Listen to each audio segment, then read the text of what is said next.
नमस्ते भारत। और आज के सेशन में आपका स्वागत है।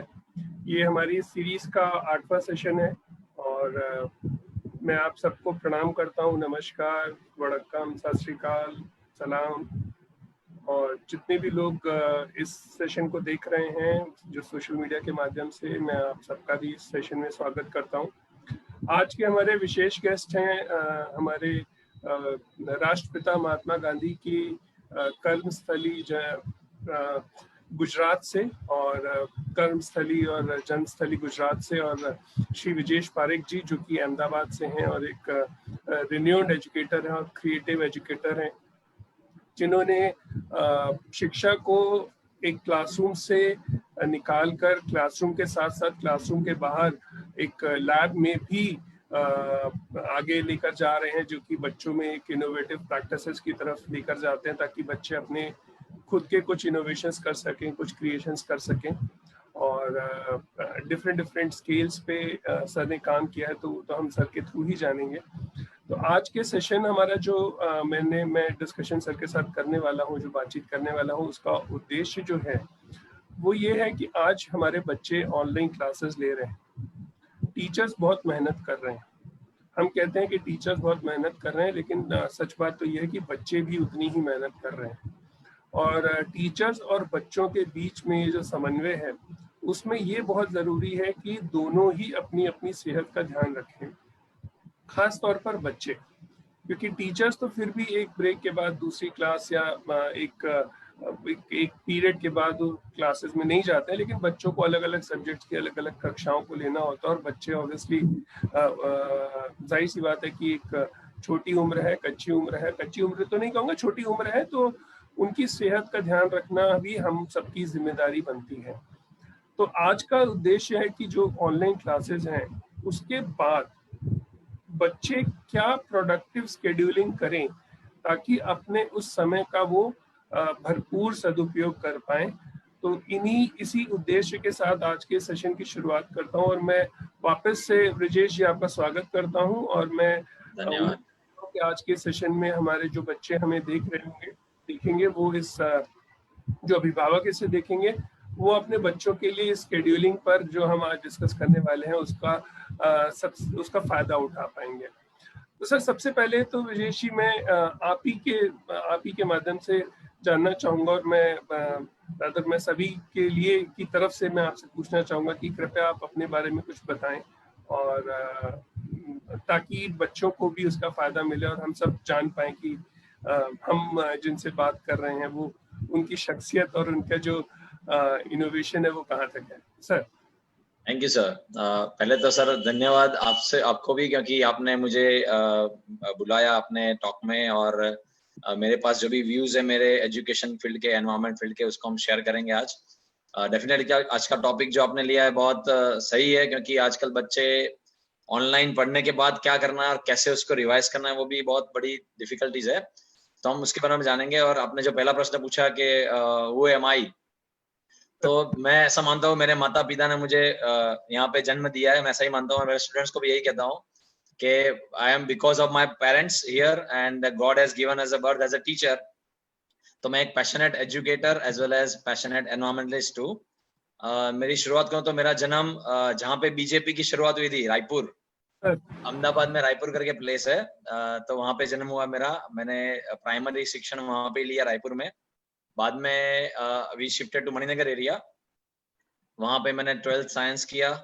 तब कोई ट्यूशन व्यूशन कुछ पता ही नहीं था, क्योंकि फैमिली का इतना स्ट्रॉन्ग कोई वो बैकअप नहीं था।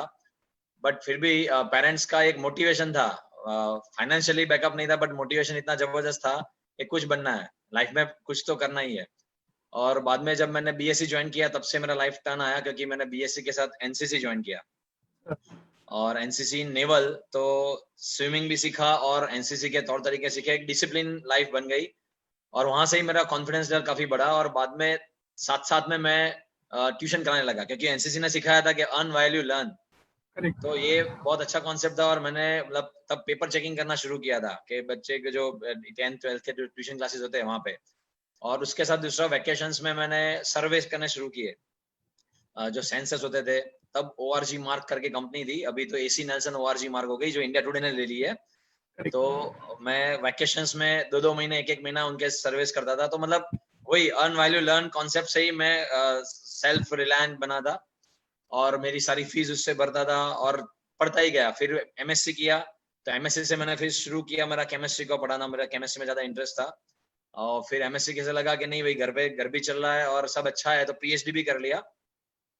पीएचडी करने के बाद I join 2 things, industry join की, लेकिन 1 साल में वहां ऐसा लगा कि इंडस्ट्री में थोड़ा मतलब अपना सेट नहीं हो रहा था, क्योंकि मुझे ज्यादा क्योंकि पढ़ाते थे बच्चों को, तो टीचिंग फील्ड अच्छी लग रही थी। तो फिर वापस मैं आ गया आनंद निकेतन स्कूल में, यहाँ पे अहमदाबाद में बहुत मशहूर स्कूल है, एज अ वाइस प्रिंसिपल। तो 5 साल मैंने वहाँ पे काफी अच्छा काम किया। तो उसमें 3 चीज मैं सीखा। एक तो यूएसए में हमने एंटरप्रेन्योरशिप का ट्रेनिंग लिया, तो आइडिया टू वेंचर करके एक प्रोग्राम किया, तो दैट वाज वेरी नाइस। और उसमें हाउ मतलब बच्चे क्या कोई भी पर्सन पढ़ा है कि अनपढ़ है कैसे एंटरप्रेन्योर बन सकता है, वो ट्रेनिंग हमने ली। और यहाँ से भी हम 25 बच्चों ले गए थे तब से।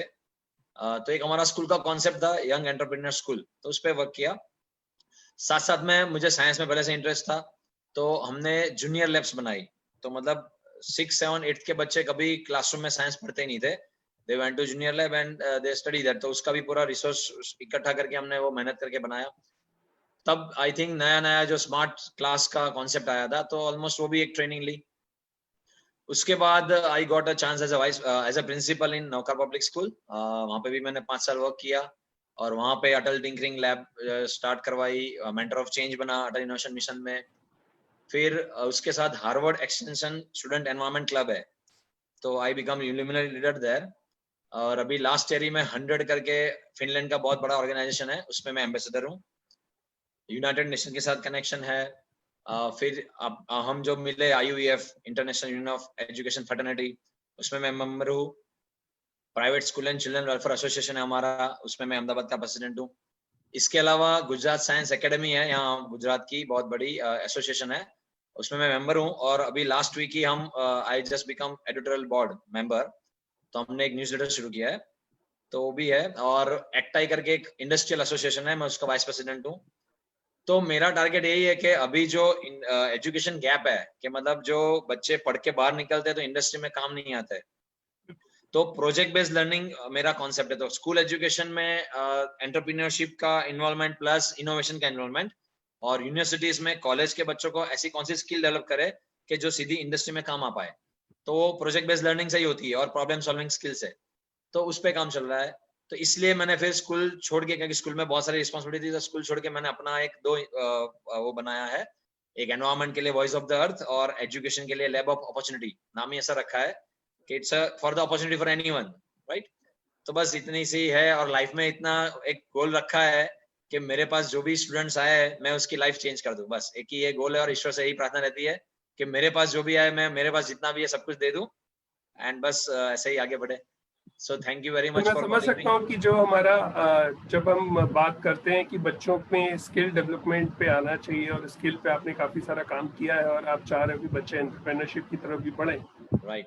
तो जाहिर सी बात है कि शायद मोदी जी, क्योंकि आपके ही स्टेट से हैं, हमारे प्रधानमंत्री हैं, यस। और उसी स्टेट से हैं जिस स्टेट से आप आते हैं, तो मुझे लगता है कि शायद वो जो वो जो सपना आप लोग देख रहे थे, वो जो काम आप लोग कर रहे थे, तो शायद यस। वहीं से एक नया आइडिया निकल के आया, और एक नई, जिसे कहते हैं कि एक नई सोच और एक नई एक ऊर्जावान सोच निकली, जो आज एक हमारी नेशनल एजुकेशन पॉलिसी 2020 में भी दिखाई देती है। राइट। तो वहाँ पर, क्योंकि वहाँ पर जैसे सबको पता है कि क्लास 6 ऑनवर्ड हम स्किल्स की तरफ ज्यादा फोकस करने वाले हैं। हालांकि कैसे करेंगे, क्या करेंगे, वो सब चीजें तो बहुत डिटेल में है, और उनमें उनमें हम अभी नहीं जा बात सकते। करना शायद वो, उसके लिए तो समय भी हमें कम पड़ेगा। तो सर, लेकिन अब हम बात करते हैं अपने आज के टॉपिक पर, क्योंकि जब हम बात कर रहे हैं कि ऑनलाइन क्लासेस के लिए बच्चों के ऊपर एक स्ट्रेस है, और जैसे मैंने अपने स्टार्टिंग के पॉइंट में भी मेंशन किया, बार बार क्लासेस होती हैं, बच्चों को बैठना है, एक ही जगह बैठना है, और शायद बच्चे एक हॉलीडे मूड में आ चुके थे काफी टाइम से। जब से वापस से क्लासेस स्टार्ट हुई हैं, तो थोड़ा सा उनको मैनेज करने में बहुत सी चीजें दिक्कत आती है। उनकी पढ़ाई भी उस चीज को लेकर थोड़ा सा हैम्पर हो रही है, क्योंकि वो घर में बैठे हैं, घर के एनवायरनमेंट में है। मैं आपसे जानना चाहूंगा कि वो क्या क्या चैलेंजेस हैं आपकी नजर में जो बच्चे आज की डेट में फेस कर रहे हैं। करेक्ट सर, देखिए चैलेंजेस इसलिए है क्योंकि अभी तक इंडिया में कभी सोचा नहीं था कि ऐसा माहौल आएगा कि घर पे बैठ के पढ़ना पड़ेगा। होम स्कूलिंग वो बच्चे ही करते थे कि जो थोड़े मान लो मतलब जो डिसेबल्ड हो या जिनको स्पेशल नीड्स हो, या तो फिर बहुत रेयर केस में कि जिनको कोई बीमारी हो गई हो तो करते थे। बाकी अभी तक कोई ऐसा माहौल नहीं था कि घर पे पढ़ते थे। इसलिए बहुत बड़ा ड्रास्टिक चेंज है कि घर पे पेरेंट्स या जो भी प्रेजेंस है उनकी प्रेजेंस में होके उनको पढ़ाई करनी है। तो पहले तो सबसे बड़ी चैलेंज यही है कि घर पे बैठ के कैसे पढ़ेंगे, क्योंकि घर पे क्या होता था, या तो होमवर्क कॉपी होती थी या तो बहुत बहुत एक स्पेसिफिक टाइम पे वो लोग अपनी एग्जाम के लिए प्रिपेयर करते थे या रेडी होते थे एग्जाम के लिए। बट अभी तो क्या है कि सब कुछ घर पे ही करना है। तो पहली सबसे बड़ी चैलेंज यही है, और वो भी ऑनलाइन, टीचर साथ में नहीं है। और देखो टीचर, हम कितना भी टेक्नोलॉजी आगे बढ़ा दे, टीचर होता है, इमोशनल टच कोई नहीं दे सकता। और टीचर के सामने उनकी जो नजर होती है ना, वहीं से एजुकेशन आता है कि भाई टीचर बच्चों का एक्सप्रेशन भी देख सकता है और टीचर के एक्सप्रेशन भी होते हैं। तो उस एक्सप्रेशन से ही आधी लर्निंग हो जाती है कि टीचर कोई टॉपिक पढ़ा रहा है। तो वो अभी मिसिंग है, क्योंकि अभी टीचर जो है सबको देख नहीं सकता है, और वो जो पढ़ाएगा उसको भी सेम एक लिमिटेड कोर्स कंप्लीशन में आना है। तो पहला प्रॉब्लम यही है कि एक ह्यूमन टच, जो इमोशनल टच था, वो चला गया है। तो वो कैसे लाए क्लासरूम में, राइट। अच्छा, दूसरा, पढ़ने के बाद बच्चे खुद कर रहे हैं, कैसे कर रहे हैं उसका कैसे हम जज करें। मतलब एक सिंपल सी बात है कि हमने पढ़ा लिया, अब एग्जाम ऑनलाइन कर रहे हैं, जो भी कर रहे हैं, पर वो रियली उसके अंदर कितना उतरा वो कैसे चेक करेंगे, वो नहीं हो रहा है। तीसरा इश्यू ये आ रहा है कि बच्चे जो सिंसियर है, जो स्टूडियस है, उनको कोई प्रॉब्लम नहीं है, लेकिन जो बच्चे के नहीं बार बार एक होता है पैम्परिंग के साथ पढ़ाना पड़ता है, उन बच्चों को ज्यादा इश्यू है कि उनको कैसे कंट्रोल किया जाए, क्योंकि वो डाइवर्टेड है। शायद यहाँ पे अगर पढ़ रहे हो तो बाजू में कुछ और वेबसाइट खोल के कुछ और भी देख सकते हैं। तो ये सारे चैलेंजेस है। तो उसके लिए मैंने एक 28 पॉइंट्स का एक मेरे हिसाब से सॉल्यूशन बनाया है। वो किसको कैसे लागू होगा वो हम देखेंगे, बट मेरे हिसाब से ऐसा है। तो सबसे पहला पॉइंट यही है कि एक लर्निंग एटीट्यूड क्रिएट कराना पड़ेगा। हर बच्चा है, एक लर्निंग एटीट्यूड क्रिएट करना पड़ेगा to make them self learner. तो मैंने आपके टॉपिक का नाम ऐसे ही किया है कि how to be a productive self learner, how to be a productive self learner. Because अभी टीचर है, बट अभी टीचर एक सपोर्टिव मोड में आ गया है, नहीं एक परमानेंट साथ में नहीं है कि अभी स्कूल में थे तो आजू बाजू जहां भी जाएंगे डरेंगे, अभी यहाँ वो डर चला गया है, राइट। तो आई थिंक ये सारे इश्यूज है, तो उसके हमें वन बाय वन हमें उसके सॉल्यूशंस बच्चों को देने पड़ेंगे। तो जब हम बात करें, बहुत बहुत अच्छा टॉपिक आपने एक पॉइंट क्रिएट किया है, that is a productive self learner. तो हम इसी के ऊपर आगे बढ़ते हैं। तो मैं आपसे जानना चाहूँगा कि क्योंकि ये एक बहुत बड़ी समस्या है, हम अगर मैं इसको डिवाइड कर दूं तो मेजरली मुझे 3 सेगमेंट दिखते हैं। पहला होता है कि बच्चे जब पढ़ रहे हैं तो एक स्ट्रेस में है, जिसे आप कह सकते हो मेंटल स्ट्रेस है। दूसरा, क्योंकि वो घर के अंदर ही है, बाउंडेड है, तो एक फिजिकल स्ट्रेस भी है। वो आउटडोर एक्टिविटीज उनकी ऑलमोस्ट निल है। और तीसरा जो सबसे इम्पोर्टेंट आ जाता है कि उनकी जो रिटेंशन स्किल्स हैं उनके ऊपर इफेक्ट आता है। तो ये 3 जो पॉइंट्स हैं, तो मैं चाहूंगा कि आई एम श्योर कि आपके जो पॉइंट्स हैं वो इन तीनों चीजों को कवर कर रहे होंगे। कर लेंगे। तो मैं आपसे गुजारिश करूंगा कि अगर आप वो, बिकॉज हम आज का डिस्कशन ही इस चीज़ पे कर रहे हैं कि कैसे हम प्रोडक्टिव शेड्यूलिंग करें, तो मैं आपसे रिक्वेस्ट करूंगा कि अगर आप वो जो पॉइंट्स हैं उन्हें थोड़ा सा डिटेल में अगर हमसे शेयर कर पाए तो मेरे शायद यूजर्स को, जितने भी सुनने वाले हैं, उन सबको एक बेनिफिट होगा। Sure sir. देखिए, पहला मैंने जैसे बताया ना, फर्स्ट पॉइंट यही है कि लर्निंग एटीट्यूड क्रिएट कराना पड़ेगा बच्चों में। सेल्फ लर्नर मतलब क्या, कि उसको पता है कि ये ज्ञान मेरे पास नहीं है और मुझे ज्ञान चाहिए। सी अभी हो क्या रहा है कि जो अच्छी बात है उसका ज्ञान बच्चों को लेना नहीं है, लेकिन जो बुरी चीजें है क्योंकि वो अट्रैक्टिव है तो उसका ज्ञान वो जल्दी लेते हैं। तो हमें इसी कॉन्सेप्ट को पकड़ के उनको सेल्फ लर्नर बनाना है कि भाई जो चीजें उनको पता नहीं है उसको कैसे क्यूरियस बना के हम बताएं। तो लर्निंग एटीट्यूड लाने के लिए हमें टीचर को भी हर सेशन में कुछ ऐसी चीजें बतानी पड़ेगी। जैसे मैं एक एग्जांपल दे रहा हूँ कि अगर आपको बच्चों को पॉलीमर पढ़ाना है, राइट, तो पॉलीमर पढ़ाने के लिए आपको थियोरी डायरेक्ट शुरू करने की जरूरत नहीं है। आप उनको बोलो कि टूथपेस्ट लेके आओ या टूथब्रश लेके आओ या कॉम लेके आओ और देखो उसमें क्या है, कैसे बना होगा। तो ऐसे क्यूरियस बनाएंगे तो ऑटोमेटिक उनको लगेगा कि हाँ यार ये चीज तो मैं रोज यूज करता हूँ। सेम मैथ्स में अगर आप एल्जेब्रा पढ़ा रहे हो, कुछ भी पढ़ा रहे हो, तो एप्लीकेशन मोड पे लाना पड़ेगा। मतलब अगर हम उनको क्यूरियस बनाएंगे तो ही एक लर्निंग एटीट्यूड आएगा।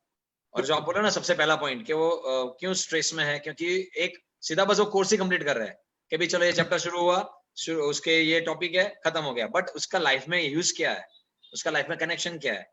हिस्ट्री हो, सिविक्स हो, ज्योग्राफी हो, या कोई भी सब्जेक्ट हो, तो उसमें एक हमें एप्लीकेशन मोड पे आना पड़ेगा, टीचर को पहले वो समझाना पड़ेगा, then if they start topic तो आ जाएगा। तो आई थिंक स्टूडेंट्स को ये डिमांड करनी पड़ेगी अपने टीचर से कि हर टॉपिक शुरू करने से पहले उसका इंपॉर्टेंस बताए। तो ये पहला पॉइंट हो गया कि लर्निंग एटीट्यूड लाने के लिए सबसे प्राइमरी चीज है ये, राइट। फिर बच्चों को खुद एक नॉलेज गेन करने के लिए हंग्री रहना पड़ेगा, मतलब दे हैव टू बी, मतलब है ना कि एक भूख होनी चाहिए समझने की कि भाई यार ये जो है तो उसको हम किस तरह से, व्हाई, व्हाट, व्हेन, वेयर, है ना, WH क्वेश्चन हम कहते हैं। तो एक ये अगर उनके अंदर टीचर ला दे तो आई थिंक उनका जो पहला आप जो पॉइंट बोल रहे थे वो सॉल्व हो जाएगा। फिर आती है स्ट्रेस की बात। क्यों? क्योंकि कंटिन्यूस अगर आप ऑनलाइन हो, आप एक रेडिएशन के साथ काम कर रहे हो, right, this are all vibrations, radiations. तो रेडिएशन के साथ काम करेंगे तो वो भी एक एनर्जी है, तो वो आपको ड्रेन डेफिनेटली करेगी, वो मेंटली भी करेगी, फिजिकली भी करेगी, राइट। तो उसको सॉल्व करने के लिए डेफिनेटली उनको एक ब्रेक लेना चाहिए 15 मिनट का। तो उसके लिए बहुत सारी अच्छी गवर्नमेंट ने भी बातें की कि भाई योगा कर ले, या तो 15 मिनट के बाद एक अच्छा सा मेडिटेशन कर ले, हर मतलब एक लेक्चर के बाद 15 मिनट का गैप हो, उसमें एक मेडिटेशन कर ले। क्योंकि देखो सबसे ज्यादा खराब हालत किसकी है? साइंस स्टूडेंट्स की। क्योंकि स्कूल होती है, फिर ट्यूशन डेफिनेटली होते हैं, तो उनमें फिर जेई के क्लास होते हैं, नीट के क्लास होते हैं, केमिस्ट्री, फिजिक्स, बायोलॉजी, मैथ्स, मतलब वो लोग सबसे ज्यादा स्ट्रेसफुल होते हैं। और वो कंटिन्यूस पढ़ेंगे तो पढ़ रहे हैं, सिर्फ गेन क्या कर रहे हैं, नॉलेज, गॉड नोस, राइट। तो पॉइंट यही है कि उनको स्ट्रेस मैनेजमेंट के लिए सबसे पहले तो ईश्वर, और मैं मानता हूं कि जो भी भगवान में माने, ईश्वर में, अल्लाह में माने, वाहेगुरु में माने, 5 मिनट सिर्फ अच्छी तरह से यही कि अपना उनका गोल क्लियर होना चाहिए कि भाई मैं क्यों कर रहा हूँ ये, तो वहां से एनर्जी आएगी। तो 5-1 मिनट का भगवान का नाम ले ले, ईश्वर का नाम ले ले, 15 मिनट का योगा कर ले, तो आई थिंक उनको एक एनर्जी ऑटोमेटिक आ जाएगी, और रेडिएशन जो भी नेगेटिव रेडिएशन होंगे, नेगेटिव वाइब्रेशन होंगे, वो सब चले जाएंगे। तो ये हो गया। फिर उनको अपनी स्लीप पे ध्यान रखना पड़ेगा, क्योंकि अभी घर पे ही है, तो देखो जनरली क्या होता है, बस खाते हैं, पढ़ते हैं, खाते हैं और सोते हैं। तो ऐसा नहीं करना है, उनको एक अच्छा सा अपना शेड्यूल बनाना है कि भाई मेरे रिस्पॉन्सिबिलिटी क्या है। जो पेरेंट्स अभी भी घर पे, काफी पेरेंट्स होंगे वर्क फ्रॉम होम कर रहे होंगे, तो वो भी अपनी रिस्पॉन्सिबिलिटी निभा रहे हैं। तो बच्चों की रिस्पॉन्सिबिलिटी ये है कि मुझे पढ़ना है, और स्कूल का पोजीशन ये है, सितंबर का खुलना नहीं है, तो what I need to do, मुझे मेरे रिस्पॉन्सिबिलिटी से जो भी है वो पढ़ना है, टाइम पे मेरे टाइम टेबल बनाना है, होमवर्क कब करना है, कॉपी नहीं करनी है, वो समझ के करना है। तो ये सारी चीजें उनको समझनी पड़ेगी। फिर आएगा कॉन्सेंट्रेशन। तो सिंपल सी बात है, जनरली देखो अभी एक नॉर्मल क्लास में क्या होता है, टीचर ने पढ़ाया, तो टीचर जब मान लो एक्सप्लेन कर रही है व्हाइट बोर्ड पे या उनके बोर्ड पे, तो बाकी सारे बच्चे चैटिंग करते हैं। ये प्रैक्टिकल चीज है कि चैटिंग, चैट बॉक्स होता है, या वो जूम पे करे, या माइक्रोसॉफ्ट पे करे, या अपने गूगल मीट पे करे, तो चैट बॉक्स में चैट करते रहते हैं, राइट। क्योंकि टीचर उनका माइक्रोफोन बंद कर देते हैं, वीडियो चालू रखते हैं कि भाई है, राइट, क्योंकि उनको भी आगे प्रिंसिपल या किसी को भी दिखाना होता है। तो प्रैक्टिकली यहाँ पे बच्चों को तो वो वीडियोस भी ऑन नहीं होते हैं। एग्जैक्टली। तो बच्चों को, हाँ, बच्चों को समझना पड़ेगा कि हम फीस का जो भी इश्यू है वो अलग है, लेकिन हमें पढ़ना है, तो बाकी सारी बातों से हमें हटना पड़ेगा। हमारा कंसंट्रेशन यही होना चाहिए, क्योंकि वो टीचर भी इतनी मेहनत करके पीपीटी बनाती है, वीडियो बनाती है, जो भी करती है, डेफिनेटली टीचर का रोल बहुत बढ़ गया है। मतलब जो टीचर पहले टेक्नोलॉजिकल एक्सपर्ट नहीं थे, अभी बन गए हैं। तो स्टूडेंट्स को भी इसका पूरा लाभ उठा के कंसंट्रेशन से पढ़ना चाहिए, राइट। फिर आ गया पॉइंट के मुझे याद नहीं रहता है, या तो how can I improve my memory, या मैं जो टीचर पढ़ा रही है अभी रूबरू तो है नहीं, तो मैं उनके एक्सप्रेशन से समझ पाऊंगा। तो उसके लिए उनको अलग अलग एनकोडिंग ढूंढना पड़ेगा कि भाई कलर कोडिंग से सीख ले, है ना, उसके लिए मल्टीपल इंटेलिजेंसी है।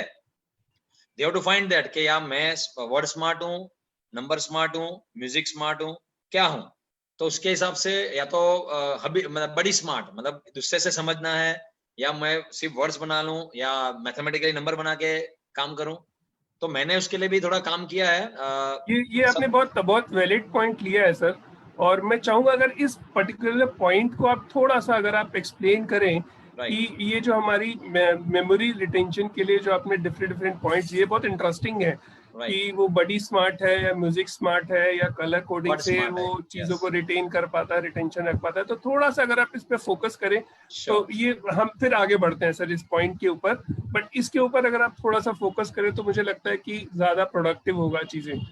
मैं एग्जांपल के साथ ही देता हूँ तो क्या होगा, ज्यादा सर बेनिफिट होगा। जी जी जी तो जी, देखिए बिल्कुल बिल्कुल। एग्जांपल है, जैसे वर्ड स्मार्ट पीपल है तो क्या करते हैं, हम भी करते ही थे लेकिन हमें पता नहीं था कि हमें ये क्यों करते थे, लेकिन अभी उसके लिए क्या हो गया, डेफिनेशन आ गई। तो सिंपल है, हम जैसे lithium, sodium, potassium, rubidium, caesium, francium जो एलिमेंट्स है उसके फर्स्ट लेटर ले ले, राइट, और बना दे कि लीना की रब से फरियाद, राइट राइट। तो ये क्या हो गया, ये वर्ड स्मार्ट पीपल जो भी होगा ऐसे ही पढ़ेगा। तो जितने भी टॉपिक्स है उसके वर्ड पकड़ के उसके फर्स्ट लेटर ले लिए और कोई नया एक स्टेटमेंट बना लिया या वर्ड बना लिया और याद रख लिया। तो ये सिंपल टेक्निक है, it is not only for chemistry और मैथ्स और फिजिक्स, एनीथिंग। तो वर्ड स्मार्ट जो होगा उसको क्या करना है, कोई भी टॉपिक है उसका एक टोटल लिस्ट बना ले सब टॉपिक के, उस लिस्ट में क्या क्या मेन पॉइंट्स आते हैं उसके फर्स्ट वर्ड या फर्स्ट लेटर पकड़ ले, उसमें से इनोवेटिव होके कुछ भी बना ले, तो हो गया वर्ड स्मार्ट। नंबर स्मार्ट की बात करें तो वही सपोज पैराग्राफ है, उसमें सपोज मान ले कि भाई 10 पॉइंट है, तो याद रख ले कि पहला 10 पॉइंट, उसको 10 पॉइंट याद रखने के, 10 पॉइंट है, उसको वर्ड रखने की जरूरत नहीं है याद रखने की। तो 10 पॉइंट है, 10 पॉइंट उसको पता चल जाएगा, फिर उसका सीक्वेंस में भी नंबर 1, नंबर 2, नंबर 3 ऐसे याद रख सकता है। म्यूजिक स्मार्ट है तो सिंपल गाना बना ले, जैसे मैंने इसलिए कहता हूँ ना, मैंने इस पे काम किया हुआ है कि 7 मल्टीपल इंटेलिजेंसी से मेरा केमिस्ट्री सब्जेक्ट है तो मैं उसमें बनाया हुआ है, और ब्रिटिश काउंसिल ने उसको एक्सेप्ट भी किया है इन एक्शन रिसर्च। तो मैंने कोलावेरी सॉन्ग को केमिस्ट्री में कन्वर्ट किया है, hydrogen, helium, lithium, beryllium, right. तो जिसको म्यूजिक पसंद है वो जो भी टॉपिक है म्यूजिक बना लेना, कोई भी सॉन्ग है उसको कन्वर्ट कर ले, और अच्छे अच्छे बहुत सारे सॉन्ग है। फिर से मैंने दूसरा एक सॉन्ग बनाया है ये स्ट्रक्चर ऑफ एटम के लिए जो 9th में आता है, राइट। ये अपने 3 इडियट का सॉन्ग है ना, तो उसके हिसाब से बनाया है। डाल्टन क्या जाने उसकी थियरी का क्या होगा, राइट, थॉमसन और रुथरफोर्ड से फ्राई होगा। तो वर्ड तो उसी सॉन्ग के लेने हैं और मीनिंग भी बनाना है। तो ये इनोवेशन कर लिया, जो म्यूजिक वाले बच्चे हैं जिसको म्यूजिक पसंद है, तो आई थिंक उनके लिए बेस्ट है। तो मेमोरी मतलब सबको ईश्वर ने सेम माइंड दिया है, सिर्फ आइंस्टाइन सब बोलते हैं कि आइंस्टाइन ने ज्यादा यूज किया, हमने नहीं किया। तो रीजन ये है कि बच्चों को डायरेक्शन किसी ने नहीं बताया कि ये सब भी हो सकता है। और हम क्या करते हैं कि जनरली क्लास में सारे के सारे 70 या 30 या 60 जो भी बच्चे हैं सबको एक ही मेथड से समझाते हैं, लेकिन जो उनकी मल्टीपल इंटेलिजेंसी डिफरेंट होती है। और यहाँ पर मैं एक just on a lighter note में यहाँ पर ऐड कर देता हूँ, क्योंकि सबके पास सेब का बगीचा भी नहीं होता है जिसके ऊपर सेब गिरेगा और वो कुछ नई थ्योरी इन्वेंट कर लेंगे। Correct correct correct. Please please please go ahead. फिर जो बड़ी स्मार्ट है उसको पीपल स्मार्ट भी कहते हैं। तो कुछ लोग ऐसे होते हैं कि जैसे मान लो चेतन माया जी है, तो उनको पढ़ना नहीं है, टीचर से भी नहीं पढ़ना, किसी नहीं, लेकिन फ्रेंड पढ़ाएगा, बोल देगा कि भाई ऐसा ऐसा कर ले, फटाक देके हो जाएगा। तो इसको बड़ी स्मार्ट है, पीपल स्मार्ट कहते हैं। तो मैं उसके लिए एक एग्जांपल अच्छा से देता हूँ कि उसमें भी 3 चीज आती है। हम जो कहते हैं ना कि बच्चे ऑडियो, विजुअल और काइनेस्थेटिक, ये 3 टाइप के होते हैं। ऑडिटरी होते हैं, विजुअल होते हैं, काइनेस्थेटिक होते हैं। तो इसी का कनेक्शन है इसके साथ। तो जनरली ऐसा नहीं होता कि एक पर्सन है कि उसको आप बोलो कि भाई मुझे यहाँ से एक्स प्लेस से वाई प्लेस पे जाना है, तो 3 रास्ते हैं। उसको आप सीधा वर्बली बता दो, जैसे टीचर करते हैं क्लास में चॉक बोर्ड पे, तो वर्बली बता दिया, आ गया, तो वो मान लो कैसा हुआ, ऑडिटरी बच्चा हो गया। दूसरा क्या करेगा कि भाई विजुअल, उसको आपको दिखाना पड़ेगा, नहीं भाई यहाँ से यहाँ जाना पड़ेगा, मतलब आपको डेस्टिनेशन बताने पड़ेंगे कि भाई ये इस जगह से यहाँ जाओ, या तो गूगल मैप देख लेगा, इन शॉर्ट गूगल वाला विजुअल हो गया। और तीसरा काइनेस्थेटिक है, बोलेगा नहीं पहली बार तो मुझे वहां लेके जाओ, मुझे पर्सनली वहां लेके जाओ, फिर मैं समझूंगा, तो हो गया काइनेस्थेटिक। तो हमें हर बच्चों में ये देखना है कि वो 100% काइनेस्थेटिक है, 100% विजुअल है, कि 100% वो ऑडिटरी है, या उसका कॉम्बिनेशन है। उस हिसाब से उसकी एजुकेशन पैटर्न बनानी चाहिए। तो आई थिंक नई तालीम जो गांधी जी ने दी है ना, ये वही है, हमने सब भूल गए और वो मैकोले की सिस्टम पे चल रहे हैं अभी, तो वो सबसे बड़ा प्रॉब्लम है। दूसरा एग्जांपल लेता हूँ, रोटी बनाने का, सेम रेसिपी अगर बोल दी और सीख ली, वो पहला हो गया ऑडिटरी। मम्मी को बनाते हुए देखा और सीख लिया, वो विजुअल हो गया। खुद बनाया, पहले श्रीलंका बनाया, फिर इंडिया बनाया, फिर पूरा अर्थ बनाया, तब जाके वो काइनेस्थेटिक। तो मतलब ये सब में होता है, हर चीज में, एजुकेशन हर चीज में है, तो ये हर चीज में हमें देखना है, राइट। तो I think this is the best way. अगर बच्चे ये समझ लेंगे ना, तो वो कोई भी टीचर उनको जो भी पढ़ाएगा तो वो इंटरेस्ट लेके आगे बढ़ पाएगा। तो आई थिंक उसमें इंटरेस्ट भी जगेगा सब्जेक्ट में, और वो सब्जेक्ट को अच्छी तरह अपने अंदर उतारेगा। तो ये बहुत इंटरेस्टिंग जा रहा है सर।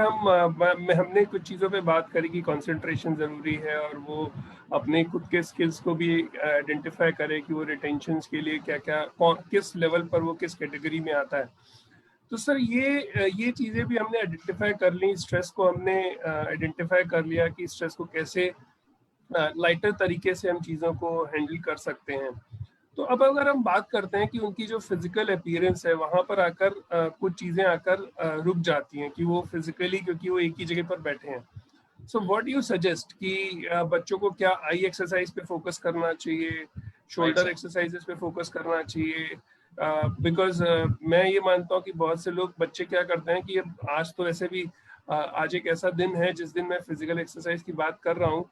आज एक आलसी डे है सर, मतलब इंटरनेशनल आलसी डे है जिसे बोलते हैं लेजी डे। तो लेकिन हम फिजिकल एक्सरसाइज की बात आज के दिन कर रहे हैं, जो शायद इस दिन की तौहीन होगी। लेकिन हम दिन हमारे लिए इम्पोर्टेंट नहीं है, हमारे लिए हमारे बच्चे इम्पोर्टेंट हैं। तो सर ऐसी कौन कौन सी एक्सरसाइज बच्चों को ध्यान में रखनी चाहिए जो आपको लगता है कि वो करें, जिसके दौरान वो अपने आप को थोड़ा सा फिजिकली फिट रखें, और उनके लिए उनको बहुत ज्यादा वर्कआउट भी नहीं करना पड़े, क्योंकि घर में जिम तो है नहीं सर। तो वो कौन सी छोटी छोटी एक्सरसाइज हैं जिनके ऊपर बच्चे ध्यान दे सकते हैं? देखिए सर, पहले ये आंखों की, तो आंखों में वापस हम 2-3 चीजें बात कर सकते हैं। सबसे पहले तो जब भी क्लास खत्म हो, वॉश करना है फेस को, और उसमें आंखों को ठंडे पानी से धो लेना है। तो ये सबसे पहले करना ही चाहिए, हर क्लास के बाद आंखों को धो लेना चाहिए। तो क्या होगा, एक फ्रेशनेस आ जाएगी। दूसरा, जब रात को या सुबह जल्दी उठ रहे हैं, तब एक आंख को बंद करके एक आंख को रोटेट करना है, फिर दूसरी आंख को बंद करके दूसरे को रोटेट करना है। तो ये आंखों की एक्सरसाइज होगी। तो क्या होगा, उसको एक अच्छा फील होगा। तो ये होगी आंखों की एक्सरसाइज। दूसरा, जब चालू क्लास है और नहीं किसी को मतलब हो जाता है कि एकदम से सुन हो जाता है पैर या हाथ, तो उनको थोड़े थोड़े धीरे धीरे क्या मूव करना चाहिए, धीरे धीरे, जैसे एकदम स्मॉली या टो मूव करना चाहिए धीरे धीरे। मैंने बोला ना, एनसीसी ने सब सिखाया है कि हम खड़े रहते थे कंटिन्यूअस, तो हमको बोलते थे हमारे कमांडर कि भाई मूव योर टोस, तो आपको चक्कर नहीं आएंगे। तो ये सब थोड़ा मूवमेंट जरूरी है। अच्छा, फिर शोल्डर, ये मैंने बोला ना कि मेडिटेशन करेंगे तो ब्रेथ, ऑक्सीजन ज्यादा मिल जाएगा, तो ऑटोमेटिक सब अच्छा हो जाएगा। तो हर लेक्चर के बाद या 2-3 लेक्चर कंटिन्यूस होते उसके बाद 15 मिनट का एक अच्छा सा मेडिटेशन कर ले, जिसमें रामदेव बाबा ने जितना भी सिखाया उसमें से एक आध भी कर ले तो भी बहुत है। तो I think it will be better. और फिर हम आते हैं कि कंटिन्यूस जो आंखों को स्ट्रेस होने ही वाला है, राइट। तो फिर एक ऐसा 2-3 घंटे निकाले कि फिर देखो ऐसा है कि भाई जूम पे लेक्चर ले लिया, बाद में टीवी भी देखा, मूवीज भी देखी, एंजॉय किया क्योंकि वैकेशन चल रहा है, ऐसा नहीं भी खेला। हाँ, उनको एग्जैक्टली वीडियो गेम खेल ली। तो पॉइंट ये है कि उनको एक ध्यान रखना है कि मुझे इतने घंटे पे ही रेडिएशन के साथ रहना है। तो सिंपल सी बात, एक दिन ज्यादा लेक्चर है तो उस दिन टीवी मत देखो। तो schedule, again they need to made a schedule, और उसको फॉलो करना है। और उसमें पेरेंट्स का रोल भी आएगा कि वो ध्यान रखे। वरना पेरेंट्स का चलो लैपटॉप दे दिया, मोबाइल दे दिया और वो क्या कर रहे हैं, नो, ऐसा नहीं है। उनको ध्यान रखना पड़ेगा कि बच्चे को इतने घंटे ही आंखों का काम कराना है। बाकी फिर हंसो मतलब हंसी खुशी ऐसा माहौल भी होना चाहिए घर पे। डेफिनेटली फाइनेंशियली प्रॉब्लम्स है सबके घर में, बहुत सारे इश्यूज है, लेकिन देखो टीम होती है ना, टीम जब तकलीफ होती है तो टीम ही काम आती है। तो घर में भी बच्चों को क्या करना चाहिए, एक फैमिली को साथ में बैठ के लंच और डिनर साथ में करके ऐसी बातें करनी चाहिए कि मैं तो उसके लिए भी एक एग्जांपल सा देता हूँ कि दे कैन थिंक। देखो कोई भी फैमिली ऐसा नहीं कि इमीडिएटली टॉप पे आ गई होगी, कोई ना कोई हिस्ट्री में किसी ना किसी ने स्ट्रगल किया होगा। तो they can remember that time कि आपके दादा ने या दादा के दादा ने, पापा ने कौन सी टाइम स्ट्रगल की थी। वो अगर स्ट्रगल का टाइम याद आएगा ना, तो ये सारे दुख चले जाएंगे। क्योंकि हर इंसान के घर में डेफिनेटली कोई इमीडिएटली, मुकेश अंबानी भी होंगे तो इमीडिएटली वो ऐसे नहीं होंगे। धीरेन्द्र भाई अंबानी ने बहुत सारे साइकिल पे बहुत सारे कुछ काम किया था। तो हर एक की हिस्ट्री में स्ट्रगल होगा। तो अगर वो याद करें ना लंच टाइम पे, डिनर टाइम पे, तो ऑटोमेटिक सबके सब मोटिवेटेड हो जाएंगे। तो उनको फिर अपना रिस्पॉन्सिबिलिटी मिल जाएगा। तो I think this is the best solution कि कोई घर में दुखी हो ही नहीं। प्रॉब्लम तो होंगे, फाइनेंशियली प्रॉब्लम होंगे, इमोशनल प्रॉब्लम होंगे, पेरेंट्स माँ बाप गुस्सा करते होंगे बच्चों को क्योंकि उनके काम नहीं होते होंगे, जो भी है। बट मैं बोल रहा हूँ उसके अलावा वो ऐसे चीजों को याद करे जब उन्होंने स्ट्रगल किए, उनके पेरेंट्स ने या उन्होंने स्ट्रगल किए, वो फेज याद करे। तो वो फेज ऑटोमेटिक क्या कर देगा, आपके वो सारे प्रॉब्लम्स को सॉल्व कर देगा। बिल्कुल बिल्कुल। अच्छा, अभी ये भी एक एक्सरसाइज हो गई, ये भी एक एक्सरसाइज हो गई, जिससे क्या होगा, वो खुशी मिलेगी कि यार अभी तो बहुत अच्छा है जो गॉड ने दिया, अच्छा है। और हम ये भी कह सकते हैं कि कनेक्शन विद स्टोरी टेलिंग, या exactly, it will create a family bonding as well, right, correct. तो सर हम थोड़ा सा आगे बढ़ते हैं, हालांकि इस पॉइंट पर आप पहले थोड़ा सा स्ट्रेस कर चुके हैं, जो हमारा तीसरा कैटेगरी था रिटेंशन। तो रिटेंशन में एक सेक्शन तो आप डेफिनेटली शेयर कर चुके हैं। तो अब आप थोड़ा सा, मैं चाहूंगा कि अगर आप शेयर करें कि रिटेंशन पे और क्या क्या चीजें बच्चे कर सकते हैं, तो फिर हम थोड़ा सा आगे बढ़ेंगे अपने टॉपिक को लेकर। तो अगर आप थोड़ा सा रिटेंशन के ऊपर बताएं सर। ठीक है सर, इसमें भी बहुत सारे सॉल्यूशन है। पहला तो उनको देखो, टीचर के साथ ग्रुप बना तो अलग है, लेकिन हर स्कूल का, हर बच्चों का क्लास का ग्रुप होगा ही होगा, व्हाट्सएप पे होगा, फेसबुक या इंस्टाग्राम, जहाँ पे भी। तो उसमें क्या करना चाहिए, एक बच्चे को रिस्पॉन्सिबिलिटी लेनी चाहिए कि भाई आज मैं एक क्वेश्चन रख रहा हूँ, राइट, सॉल्यूशन दो सब। तो एक शेड्यूल बनाना चाहिए कि भाई 9 बजे मैंने रखा, उसका सॉल्यूशन 12 बजे तक आ जाना चाहिए। 12 बजे मैंने रखा, 3 बजे तक इसका सॉल्यूशन आना चाहिए। 3 बजे मैंने रखा, 9 बजे, मतलब एक है ना सेम मूवी का सेशन, 12, 3, 6, 9। तो ऐसे 5 क्वेश्चन रख दिए, तो एटलीस्ट वो बच्चे 5 क्वेश्चन उस टॉपिक के अच्छी तरह सॉल्व करेंगे, और वो एक क्या होगा, कंपटीशन होगी, राइट। और उसमें जिसने नहीं पढ़ा होगा ना, वो भी सॉल्व हो जाएगा। तो ये पहली सॉल्यूशन है रिटेंशन की, और उन्हीं के सोशल मीडिया से, rather than wasting the time on social media with other post, क्या करे, कैसे क्वेश्चन। हाँ, इसमें टीचर को एक हेल्प करनी चाहिए कि भाई किस टाइप के क्वेश्चन होने चाहिए, या तो जो बच्चा उस टीम में स्ट्रांग हो वो रख सकता है, तो एक लीडर बनाना पड़ेगा। वो लीडर क्या कर सकता है, ऐसे एक इनिशिएटिव ले सकता है और बाकी सबको भी इन्वॉल्व कर सकता है। मेन चीज क्या है रिटेंशन में, इन्वॉल्वमेंट। रिटेंशन कब नहीं होता है कि आपने इन्वॉल्व ही नहीं हुआ, आपने पढ़ लिया बस हो गया, बट आपने उसको रिवाइज कितना किया, वो नहीं किया, इससे तो रिटेंशन नहीं होता है। तो ये पहला मेथड हुआ। दूसरा मैंने बोला लर्निंग बडी, जो मैंने बताया। तो आप ऐसे दोस्त को पकड़ लो, तो सिंपल है, सबको सब नहीं आता होगा, तो उस दोस्त को क्या आता है उससे वो सीख लो, और आपको जो आता है उसको सिखा दो। तो वो भी एक बेस्ट आइडिया है इस टाइम पे। और फोन जियो के फ्री है, बहुत सारे अभी फ्री है, तो ऐसा है नहीं कि कोई उसके फाइनेंशियली वो होने वाले है। तो कॉलिंग से भी कर सकते हैं, मिलना नहीं है, डिस्टेंसिंग रखना है, तो बेटर है कि वो लोग कॉल करके ऐसा कर सकते हैं। तीसरा, सेम वीडियो कॉल करके भी वो डिस्कशन कर सकते हैं एक प्रॉब्लम को, राइट। अच्छा, चौथा उसमें ये है कि रिटेंशन का प्रॉब्लम कब आता है कि आप कोई थियरी है, टफ है, उसका समझना मुश्किल है, तो डेफिनेट उसके लिए प्रैक्टिकल करना पड़ेगा, प्रोजेक्ट करने पड़ेंगे। तो टीचर भी दे सकता है, या बच्चे खुद ढूंढ सकते हैं कि टेक्स्ट बुक में एक्टिविटीज दी है, तो एक्टिविटी घर के मटेरियल से कैसे कर सकते हैं, उस पर फोकस अगर वो लोग करे, तो डेफिनेटली वो लोग उस टॉपिक को जल्दी समझ पाएंगे। तो फिर रिटेंशन का प्रॉब्लम क्या है कि आपने कॉन्सेप्ट थोप दिया या मगअप कर लिया, तब याद नहीं रहता है।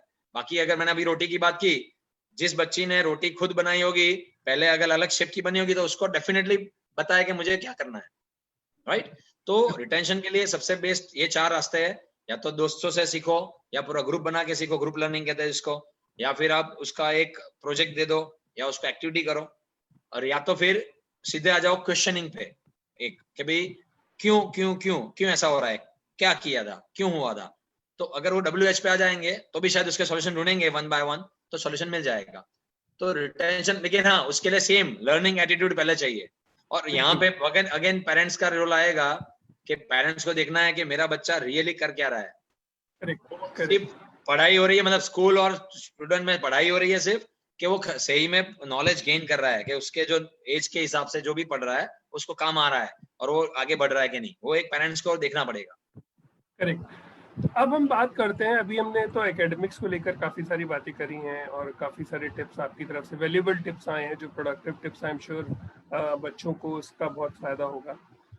अब हम बात करते हैं थोड़ा सा, क्योंकि होता क्या है कि जब हम घर पे बैठे हैं, और अगर मैं स्पेशली अगर बात करूं, वो बच्चे जो 6th ऑनवर्ड बच्चे हैं, जो लैब्स में भी जाते हैं, डिफरेंट क्रिएटिविटी की तरफ भी जाते हैं, और हमारे प्राइम मिनिस्टर साहब ने जब NEP के ऊपर उनका परसों एक एड्रेस आ रहा था लास्ट फ्राइडे को, तो उन्होंने लास्ट फ्राइडे को, तो उन्होंने उसमें स्पेसिफिकली मेंशन किया था कि क्रिटिकल थिंकिंग के ऊपर हमें ज़्यादा फोकस करना है, और क्रिएटिव थिंकिंग के ऊपर हमें ज़्यादा फोकस करना है, और हमारा मेक इन इंडिया कॉन्सेप्ट, आत्मनिर्भर भारत, और ये सारी चीज़ों को लेकर बहुत से हमारे पास जो मोटिवेशनल चीज़ें हैं आ रही हैं।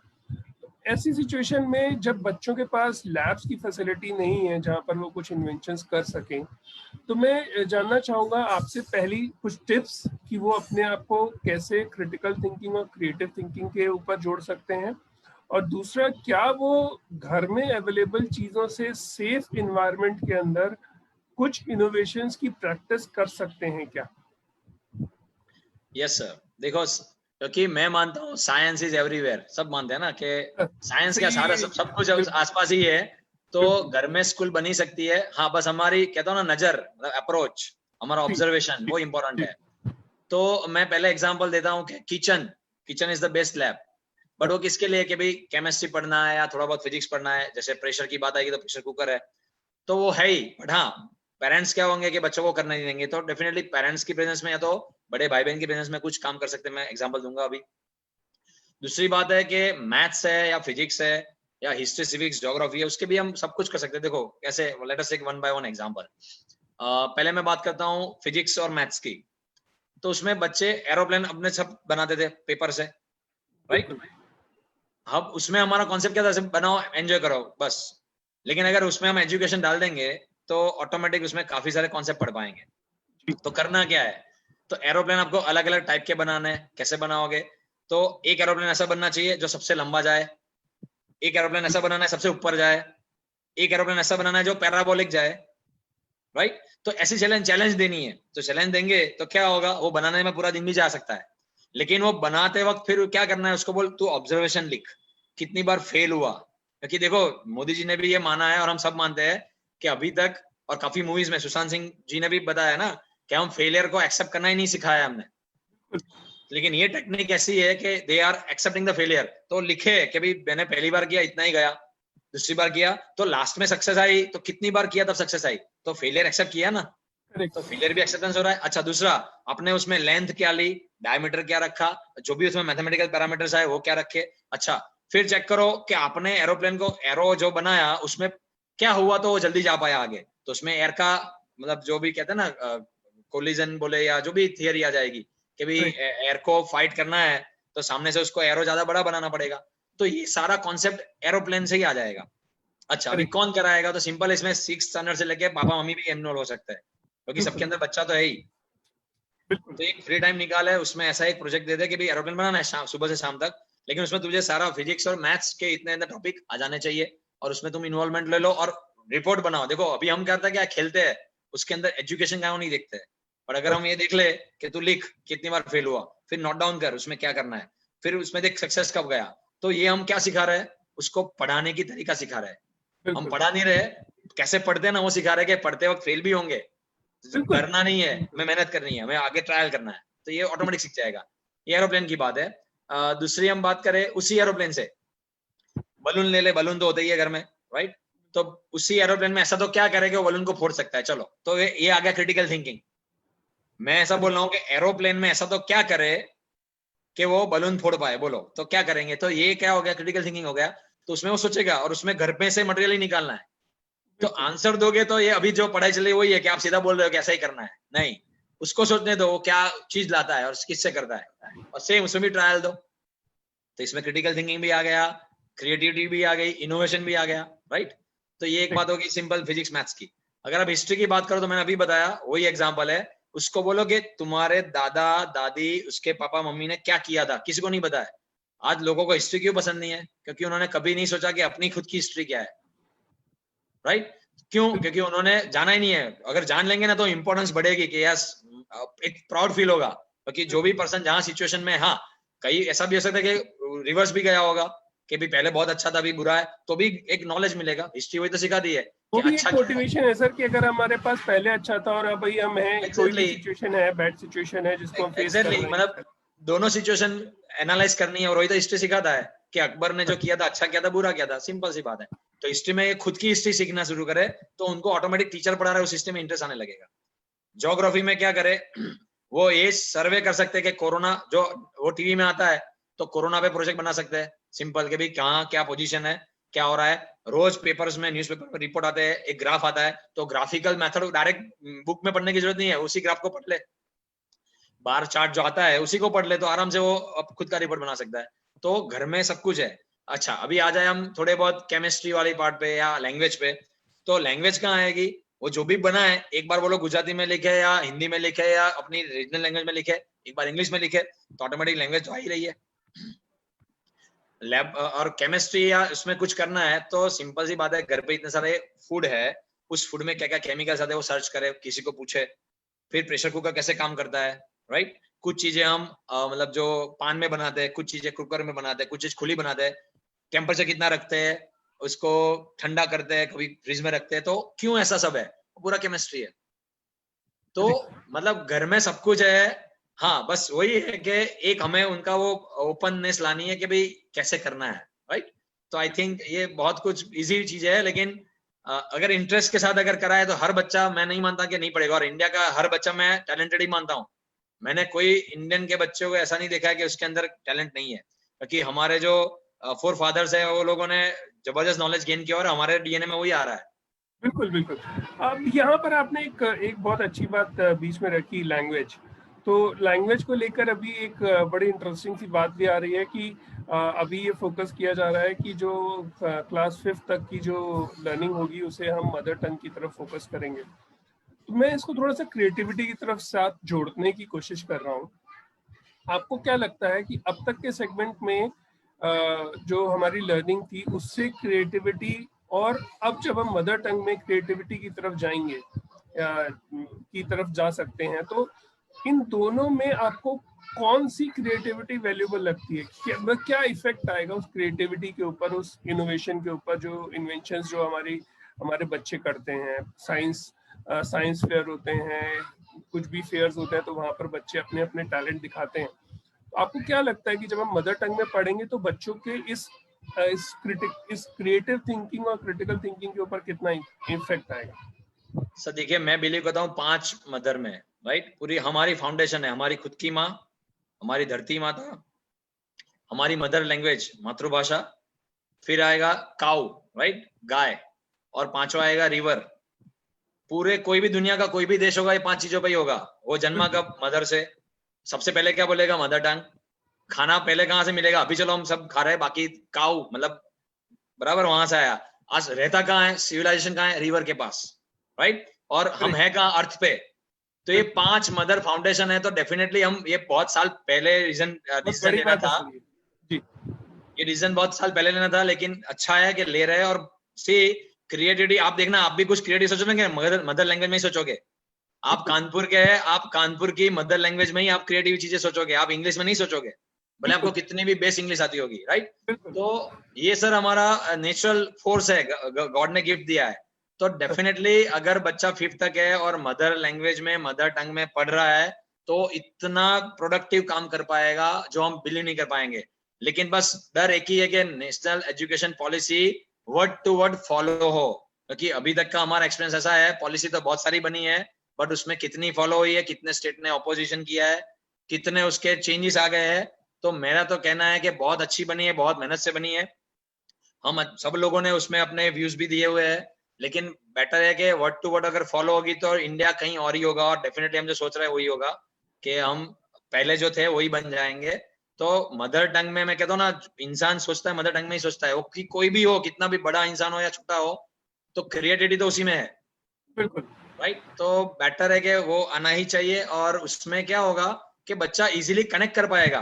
अगर मैं हिमाचल के बच्चे को बोलूंगा कि देख भाई तेरे यहाँ पे ये ट्रीज है, उसके क्या इंपॉर्टेंस है, तो उसकी मदर टंग में उसको पता होगा, उसको इंग्लिश नहीं पढ़ा होगा उसने, उसके मेडिसिनल इंपॉर्टेंस उसको पता होंगे उसकी मदर टंग में, तो उसको सीधा वो एंटरप्रेन्योर बन सकता है। लेकिन अगर इंग्लिश में करने गए तो नहीं बनता है। तो अभी तक वही हो रहा था। आई थिंक मदर टंग तो हमारा बेस है, मैंने बोला ना 5 मदर बेस है, हम छोड़ रहे थे अभी तक, राइट। तो इंग्लिश भी किसी की मदर है, लेकिन हमने उसको एडॉप्ट कर लिया था, बट ठीक है अभी बहुत अच्छा हो रहा है, तो दैट इज बेटर। सो ये मैं ये मान के चल रहा हूँ, मैं भी, हालांकि मेरा मानना, और बहुत से जितने लोगों से मेरी बात हुई है, तो इसलिए मैंने ये सवाल आपके सामने रखा कि मदर टंग में अगर जब वो जाएंगे तो जाहिर सी बात है कि उनकी क्रिएटिविटी लेवल जो होगा वो काफ़ी बढ़ेगा और इम्प्रोवाइज होगा, और हमें शायद आने वाले टाइम में बहुत से इन्वेंशंस हमें इंडिया में ही मिलेंगे। और आप देख भी रहे हो कि अभी हम बात कर रहे हैं, हालांकि बहुत से कंट्रीज ने अभी क्लेम्स कर रहे हैं कि हमने अपने वैक्सीन क्रिएट कर लिए हैं, लेकिन इंटरेस्टिंग बात यही है कि जो भी कंट्री अपनी वैक्सीनेशन को लेकर क्लेम कर रहा है, वो लगभग हर कंट्री के साथ में, चाइना को छोड़कर लगभग हर कंट्री के साथ में इंडिया का इन्वॉल्वमेंट कहीं ना कहीं है। Yes, correct correct. हमारा सपोर्ट भी उनके इस इन्वेंशन के साथ में रहा है। तो ये एक सबसे अच्छी बात है। और हमारे आज की डेट में आप किसी भी बड़ी कंपनी को ले लीजिए तो वहाँ पर भी इंडियंस ही बैठे हैं, जो हमारे लिए बहुत प्राउड की बात है। और ये बताता है कि हम कितने क्रिएटिव हैं, प्रोडक्टिव हैं और हम किस लेवल तक जा सकते हैं। लेकिन वही था कि एक कहते हैं ना कि हम अपनी अंदर छुपे हुए इंसान अपनी खुद की स्ट्रेंथ को ही नहीं पहचान पा रहे थे, जिस वजह से हम पिछड़ते जा रहे थे। लेकिन अब शायद एक नया दौर शुरू हुआ है, जिसके बाद हम सभी लोग एक कोशिश कर रहे हैं और हम आगे बढ़ रहे हैं। अब मैं ये आपसे जानना चाहूंगा सर कि जब हम बिकॉज हम इन्वेंशंस की बात ही कर रहे हैं, तो मैं आपसे रिक्वेस्ट करूंगा कि अगर आप कोई ऐसे 2 या 3 इन्वेंशंस शेयर कर पाएं या एक ऐसे एक्सपेरिमेंट्स शेयर कर पाएं जो बच्चे घर पे करें, या सेफ इन्वायरमेंट हो और सेफली वो कर पाए। बिकॉज घर पे ना तो उनके पास टीचर्स होंगे, ना तो उनके लैब इंस्ट्रक्टर्स होंगे, ना ही उनके बडीज होंगे शायद जो उनको मॉनिटर कर पाए कि वो चीज़ें सही कर रहे हैं या नहीं। तो आप कुछ ऐसे 3 क्रिएटिव चीज़ें बताएं, कुछ ऐसे एक्सपेरिमेंट्स अगर शेयर करें जो बच्चे घर पे कर सकते हैं। तो एक तो पहला मैंने जो बताया वही बहुत अच्छा है, और मेरा एक्सपीरियंस इसमें ऐसा रहा है कि उसमें बड़े बुजुर्ग सब लोग इन्वॉल्व होते हैं। तो पहला एक्सपेरिमेंट आप ये ले लो कि एरोप्लेन बनाना है पेपर के। अभी उसमें भी क्या होगा, कितने टाइप्स हो समझो, पेपर के टाइप भी अलग ले सकते हो, न्यूज पेपर ले सकते हो, सिंपल सा वेस्ट पेपर ले सकते हो, बहुत सारे टाइप्स के पेपर ले सकते हो आप, राइट। तो एक पहला हो गया टाइप। दूसरा हो गया उसके डिफरेंट टाइप के एरोप्लेन बना सकते हो। अच्छा, उसके लिए उनके पास क्या है, तो यूट्यूब में बहुत सारे वीडियोस अवेलेबल है। बट वही बात मैंने की ना, यूट्यूब पे देख के बनाना और खुद मतलब बनाएंगे तो पता चलेगा कि कितना डिफरेंस आ रहा है, राइट। तो एक हो गया। तीसरी बात उसमें मैंने बोला चैलेंजेस डाली। क्या चैलेंजेस डाली कि भाई कितने हाइट वाला जा रहा है, कितने लेंथ तक जा रहा है, पैराबोलिक जा रहा है कि नहीं, तो 3 हो गया। अच्छा, फिर ये होने के बाद उसने डिस्क्रिप्शन लिखा कि भाई जो भी बनाया सक्सेस गया या अनसक्सेसफुल हुआ, तो उसमें मैंने हाइट क्या मतलब उसका जो भी डायमीटर रखा, हाइट रखी, लेंथ रखा, पेपर को कैसे कट किया, हाथ से किया, सीजर से किया, वो जो भी डिस्क्रिप्शन है वो लिखे। और वो भी उसमें दोनों लैंग्वेज ले ले, इंग्लिश भी ले ले, जो भी वो हिंदी या जो भी, तो वो भी आ जाएगा अंदर, राइट। तो एक ये बहुत अच्छा एक्सपेरिमेंट है। और उसका वो डेली बेसिस में मतलब मान लो आधा घंटा भी डाल दे उसमें, तो उनको क्या होगा, एक फ्रेशनेस भी आ जाएगी कि यस मजा आ गया ये करने में। तो वो लोग वो वीडियो गेम देखने से पहले ये करेंगे।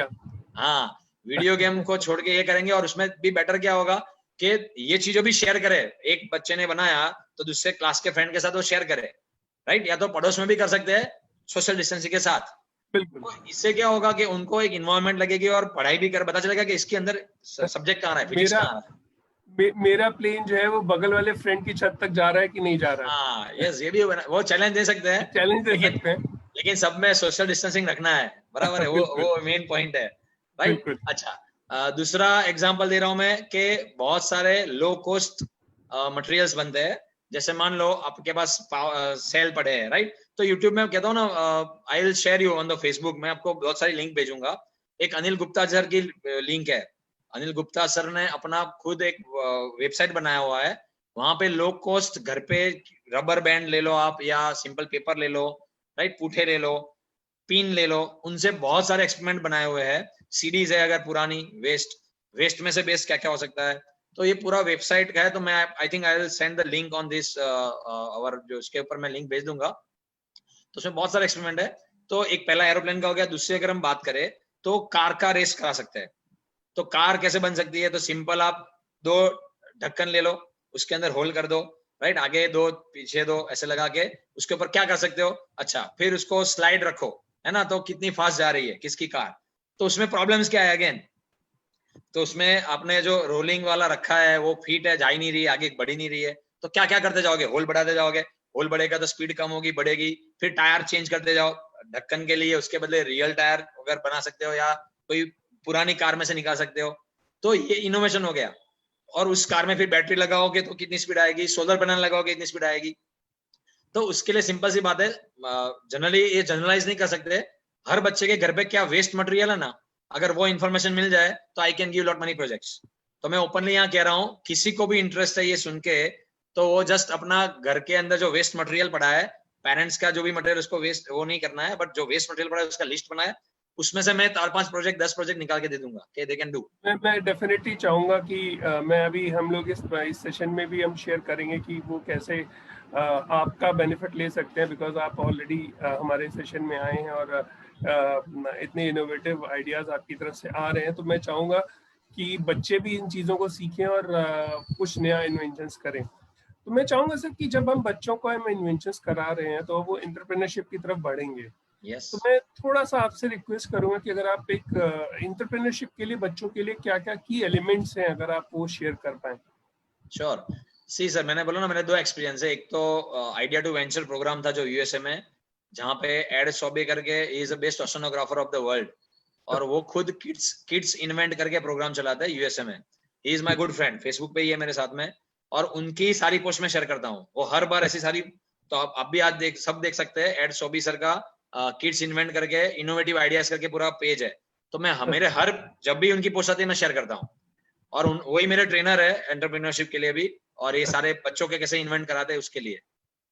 एक वो हुआ। दूसरा, अटल इनोवेशन मिशन का भी थैंकफुल हूँ मैं कि उन्होंने मुझे मेंटर बनाया। I am mentor of change their. तो मेरे पास 2-3 स्कूल है जहाँ पे मैं मेरी मेंटरशिप की हेल्प देता हूँ, और वहाँ के बच्चे भी बहुत एंथुसियास्टिक होते हैं। तो एंटरप्रेन्योरशिप के लिए सिर्फ 4 चीज चाहिए। पहले तो आपके पास आइडियाज आने चाहिए, मैंने बोला ना, इसलिए नाम है आइडिया टू वेंचर। तो आपको आइडिया जो भी आते हैं, जो भी टाइम पे, जस्ट नोट डाउन करो, फिर चेक करो कि उसको स्केल अप कितना कर सकते हो। उस आइडिया में से शेयर करना पड़ेगा आपको किसी के साथ। जैसे मान लो आपको आइडिया है, आप मुझे शेयर करोगे, तो मैं बोलूंगा देखो ये बेटा पुराना है, ये ऑलरेडी अवेलेबल है, तो फिर बोलूंगा हाँ इसमें से 2-3 आइडिया ट्राई कर। हम सीधे पहले नहीं आएंगे कि भाई इसका ऐसे कर लो काम। तो सबसे पहले उसको आइडिया का लिस्ट बनाना है, that is first process. Second process, उसमें से कौन सा एप्लीकेबल कर सकते हैं, उसके ऊपर काम कर सकते हैं प्रोटोटाइप बनाने के लिए, तो वो आएगा। फिर आएगा मटेरियल लिस्ट के वो बनाने के लिए मुझे क्या क्या चाहिए। तो उसमें 2 सेक्टर होगा, या तो प्रोडक्ट होगी या सर्विस होगी, 2 ही चीज होती है दुनिया में। तो प्रोडक्ट होगी तो उसके लिए मटेरियल चाहिए, उसमें भी ऑप्शन ऑल्टरनेटिव्स चाहिए, तो वो एक बनाना पड़ेगा। फिर तीसरा आएगा गाइडेंस के साथ उसको बनाना है। सेम वही प्रोसेस, फेल होना है, ट्राई करते रहना है, फेल होना है, ट्राई करते रहना है, ऑब्जर्वेशन लिखना है, गाइड के साथ उसको डिस्कस करना है। वो हो गया, बाद में प्रोटोटाइप बन जाएगा। प्रोटोटाइप बनने के बाद उसको पिचिंग पे आता है कि भाई अभी मैं किसको बोलूं कि ये मेरा प्रोडक्ट है, ये इन चीज के लिए हेल्पफुल है, whether for society, whether for industry, whatever. और वो पिचिंग करने के बाद उसको सीधा स्टार्टअप पे साथ, अभी तो गवर्नमेंट की इतनी सारी स्कीम्स है, तो स्टार्टअप के सीधे वो बात करेगा, पिचिंग करेगा, तो पिचिंग सिखानी है, पिच कैसे करते हैं। और उसको फिर सबसे इंपॉर्टेंट बात आएगा कॉस्टिंग निकालना, कि वो कॉस्टिंग कैसे निकालेगा उसकी। अगर उसको पूरे कंपनी चलानी है तो उसका इनिशियल कैपिटल कॉस्ट क्या होगा, उसको रिकरिंग कॉस्ट क्या होगा, और वो प्रॉफिट कैसे कमाएगा, सस्टेन कैसे करेगा, कितने लोग रखेंगे, 5 साल का प्रोजेक्ट, 10 साल का प्रोजेक्ट, 25 साल का प्रोजेक्ट, क्या होगा प्रोजेक्शन। तो ये बहुत ऐसा इजी नहीं है, बट डेफिनेटली अगर धीरे धीरे वो आएगा तो उसको ये सिस्टमेटिक हम समझाते हैं। तो मतलब आइडिया से लेके वेंचर कैसे बनाते हैं, पिचिंग तक, पिचिंग के बाद उसको फाइनेंस कैसे मिलता है, इन्वेस्टर कैसे ढूंढने हैं, तो ये पूरा एक प्रोसेस है, तो आराम से कर सकते हैं। और आजकल के बच्चे देखो, हाँ, लेकिन मैं एक चीज बताता हूँ, इंडिया अभी तक जॉब सीकर्स था और अभी अचानक एंटरप्रेन्योर बना रहे हैं, तो ये गलत है थोड़ा मेरे हिसाब से। हमें बच्चों के 2 क्वालिटी देखनी पड़ेगी कि कौन जॉब सीकर है और कौन जॉब प्रोवाइडर है। वरना क्या होगा, सब अगर एंटरप्रेन्योर बनेंगे तो जॉब करने वाला कोई नहीं मिलेगा इंडस्ट्री को। देखिए मैं अभी यहाँ पर मैं थोड़ा सा आपको इस आइडिया में कुछ चीज़ें ऐड कर देता हूँ। आपका पॉइंट बिल्कुल वैलिड है, बट मैं ये मानता हूँ कि अगर हम इन्वेंटर्स बना रहे हैं, एंटरप्रेन्योर्स बना रहे हैं, तो जाहिर सी बात है कि उनको भी सपोर्ट चाहिए।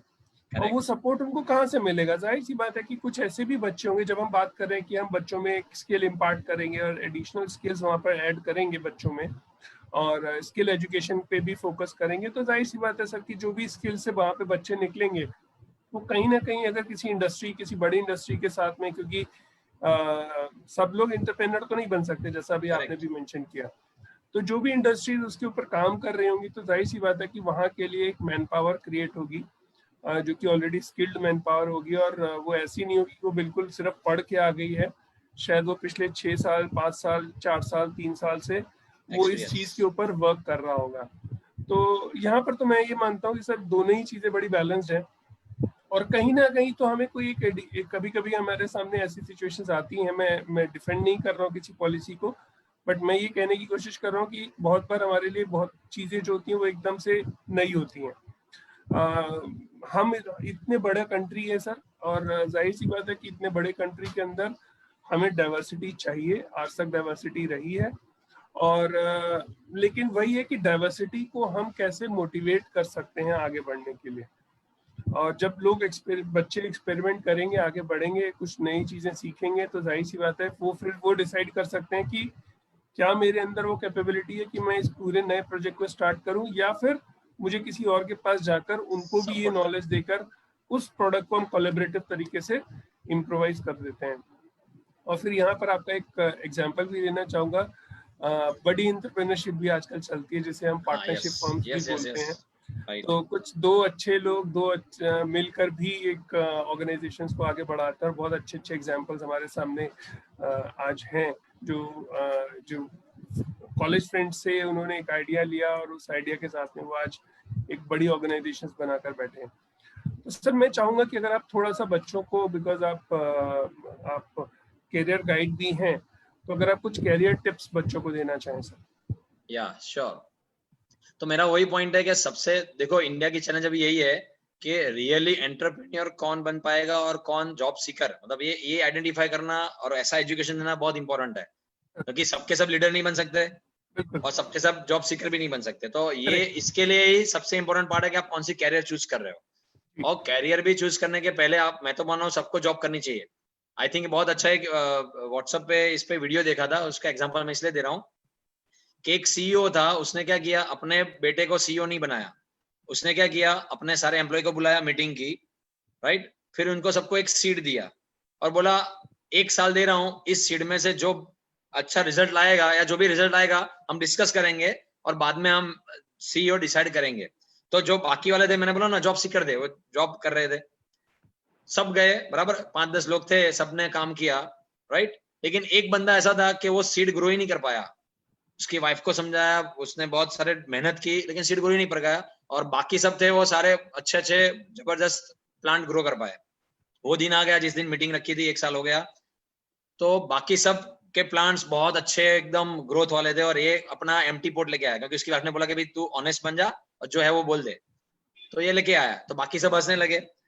तो लेकिन जो सीईओ था उसने उसी को पॉइंट आउट किया कि भाई तुम्हारा प्लांट क्यों ग्रो नहीं हुआ। तो बोला सर मैंने बहुत सारे ट्राई किए, हर जगह का टाइप का फर्टिलाइजर लगाया, पानी किया, सब कुछ किया, नहीं हुआ।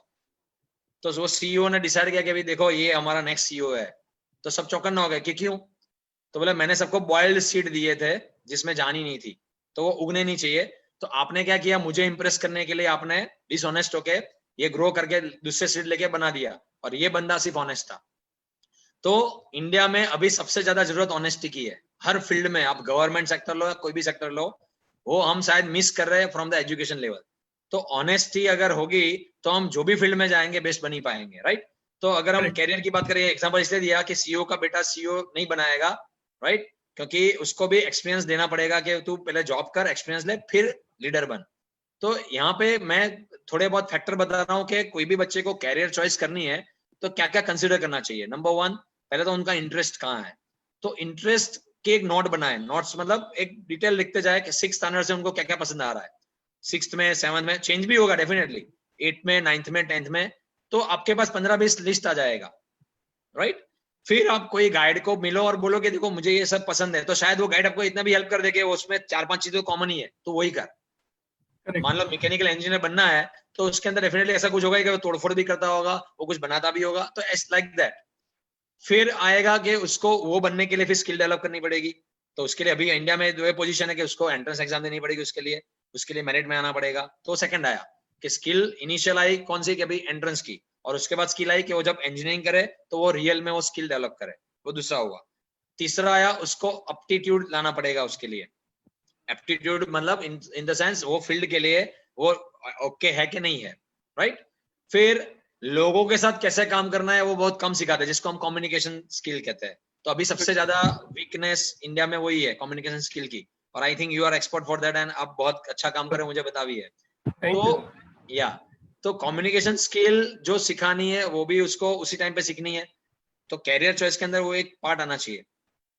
फिर फैमिली ट्रेडिशन, ये मैं इसलिए पॉइंट आउट कर रहा हूँ क्योंकि देखो कुछ पेरेंट्स जैसे डॉक्टर होते हैं तो उनको पता है कि मेरा बच्चा डॉक्टर बनेगा तो मेरा इतना बड़ा एम्पायर चला पाएगा, राइट। सेम ऐसी बहुत सारी फील्ड है कि बिजनेसमैन होंगे तो वो सोचेंगे।